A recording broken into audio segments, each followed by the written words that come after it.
Di tengah padatnya kota Yogyakarta, di tengah pesatnya perkembangan kebudayaan, berdiri sebuah bangunan yang menyimpan jejak sejarah. Gereja Santo Antonius Padua Kota Baru Yogyakarta adalah bukti hidup yang menembus waktu, menceritakan kisah-kisah masa lalu di era kolonial Belanda. Mari ikut dalam perjalanan melintasi waktu dan budaya, menggali kisah-kisah yang terpahat di dinding gereja Belanda kuno ini. Saya Yuli, sekretariat dari Gereja Santo Antonius Padua Kota Baru. Sejarah berdirinya gereja tidak bisa dipisahkan dari Kongregasi Serikat Yesus. Pada sekitar tahun 1920, wilayah Kota Baru masih berupa kampung pinggiran yang rencananya kampung ini akan dijadikan sebagai kompleks perumahan bagi orang-orang Belanda yang tinggal di Yogyakarta.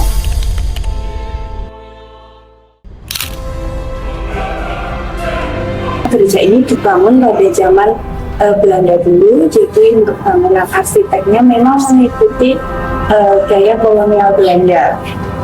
Tetapi ada yang cukup unik dari gereja Kota Baru itu, yaitu untuk interiornya sendiri memang ada yang diambil juga untuk adat-adat Jawa. Di dalam itu ada lukisan di dinding yang bangunan utamanya. Nah, di situ ada juga yang menampilkan objek yang menggunakan beberapa kebudayaan seperti pakaian daerah, alat musik tradisional, tarian tradisional, dan juga permainan tradisional. Jadi kalau secara arsiteknya memang tidak ada, hanya bagian interiornya saja yang menampilkan ada kebudayaan lokal.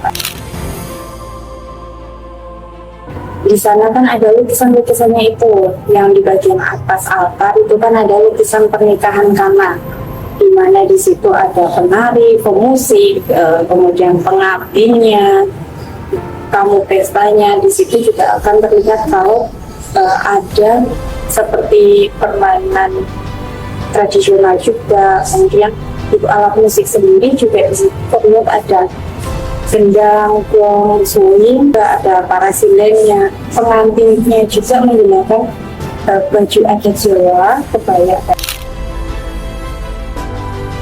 Pemeliharaan dan restorasi dari gereja sendiri, itu kami biasanya melakukan perawatan dan pembersihan setiap hari, dilakukan oleh pastor atau karyawan gereja kami.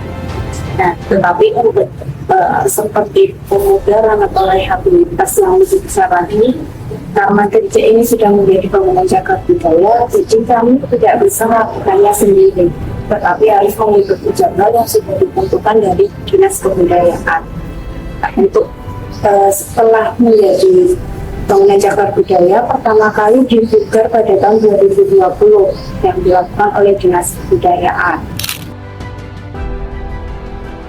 Yang membuat ritual keagamaan istimewa dan membedakan dari gereja lain itu tidak ada ya, karena secara garis besar untuk ritual atau tata cara peribadatan secara Katolik itu semuanya sama, mulai dari ritus pembuka sampai ritus penutup. Hanya saja ada penyesuaian-penyesuaian yang disesuaikan dengan kondisi gereja tersebut berada. Misalkan karena gereja di Jawa, ada juga yang menggunakan misal bahasa Jawa. Kemudian dengan iringan alat musik tradisional, seperti itu.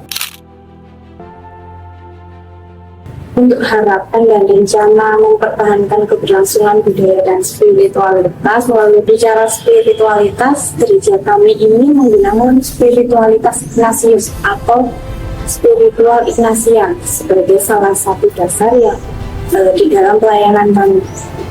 Jadi spiritualitas Ignatius ini kami coba kenalkan dan hidupi dalam pelayanan-pelayanan oleh tim-tim pelayanan kami yang ada di Gereja Kota Baru. Sedangkan terkait dengan budaya secara khusus, budaya Jawa melalui musik sebagai pengiring untuk peribadatan, kami coba lestarikan itu. Kami mengakhiri penelusuran kami di Gereja Santo Antonius Padua, sebuah tempat suci yang mengatasi batasan waktu dengan sempurna, menyatukan sejarah, budaya, dan spiritualitas. Lebih dari sekedar struktur arsitektur yang menawan, gereja ini juga menyimpan banyak kenangan dan aspirasi dari komunitas yang hidup dan dinamis. Dengan menara lonceng yang menjulang tinggi, ukiran yang rumit, dan jendela kaca patri yang indah, gereja ini tidak hanya sebuah karya seni arsitektur, melainkan juga simbol nyata dari iman, ketangguhan, dan perjalanan generasi. Setiap elemen desainnya membawa kisah-kisah dari masa lalu, menciptakan harmoni di dalam ruang suci.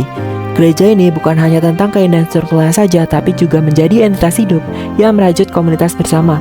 Ia memberikan kenyamanan dan penghiburan. Hadir dalam sukacita dan duka, pintunya yang terbuka lebar mengundang semua orang untuk merasakan pengalaman bersama.